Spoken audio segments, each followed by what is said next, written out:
Hello guys, today we will discuss uh, round robin CPU scheduling algorithm. It is all about it is designed for especially for time sharing systems. If in case real time example purpose we will take one example. We have lot of processes. These are a process 1, process 2, process 3 and process 4. We have lot of processes but हमारे पास सबको equally time जाना चाहिए. In case in the round robin CPU scheduling में एक time quantum आता है. Time quantum की limit देता है.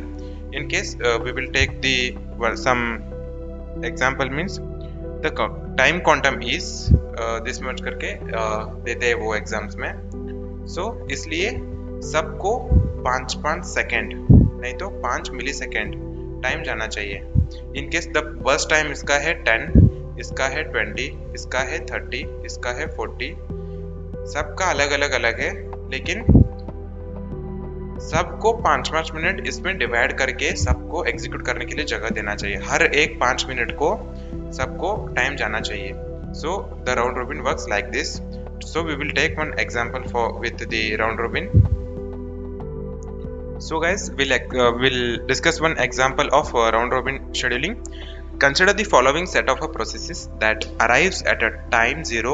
Arrival time is 0 with the length of a CPU burst time given. The burst time will given of all the processes and the time quantum is 4 millisecond. ये जो भी process का 4 millisecond हर एक 4 millisecond हर एक को जाना चाहिए. इनके प्रोसेस 1 है 4 मिलीसेकेंड जाना चाहिए. इस पे से 4 कटेगा. Then after it will execute P2 and P3. So we will first हमको TAT फाइंड करना है, WT फाइंड करना है. इस पे भी TAT का फॉर्मूला है arrival time minus CT and WT का है TAT माइनस PT. सो CT हम फाइंड करेंगे. गैंट चार्ट बनाना पड़ेगा हमको. इसका थोड़ा लंबा हो जाएगी क्योंकि टाइम क्वांटम है. हर एक प्रोसेस 4 मिलीसेकेंड्स को टर्न होता ही रहेगा.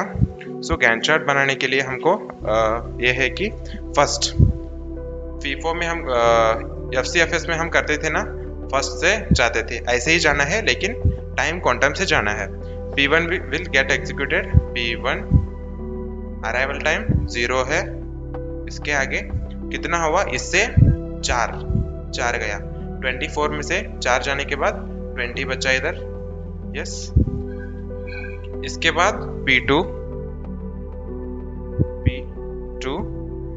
के बाद इसके बाद इससे 4 + 3 कितना हुआ 7. यस. इसमें से गया, ये 0 हो गया अभी.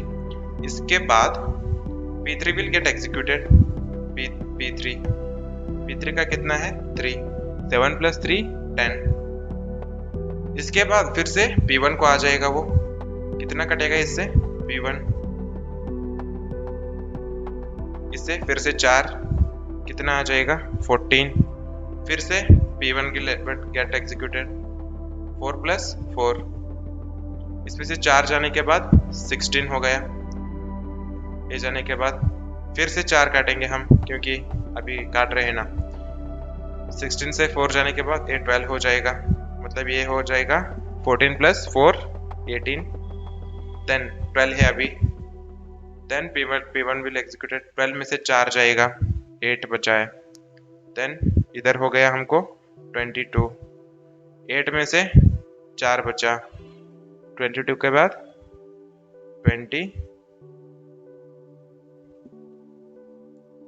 26. यस. 4 है. फिर से ये 4 इधर आ जाएगा. कितना बचा 30. This is our completion time. So we have one confusion. हमको इधर कंफ्यूजन आ जाएगा कि P1 का कौन सा वैल्यू लेना चाहिए. द टोटली लास्ट वैल्यू हमको P1 का लेना चाहिए. लास्ट कौन सा रहता है P3 का. लास्ट कौन सा है ये. P2 का कौन सा है 7.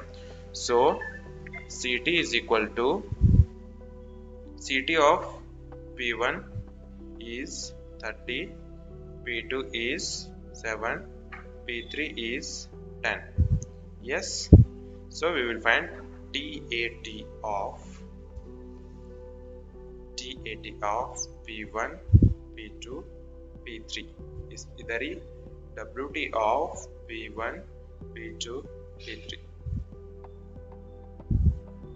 यस, P1 का फॉर्मूला क्या है हमारे पास, CT माइनस AT। CT क्या हुआ, P1 का 30, P2 का 7, P3 का 10, माइनस माइनस माइनस। इसके बाद 30 माइनस अराइवल टाइम 0 है, 30 7 10 in milliseconds। Okay, after that TAT 37 10, first time कितना है 24 33, यस, माइनस 24 3 3, यस, 30 माइनस 24 6, ये हो गए 4, 10 माइनस 3 7 इन मिलीसेकेंड। इसका एवरेज फाइंड आउट करेंगे। Please comment on this answers in this video section in milliseconds। Thank you।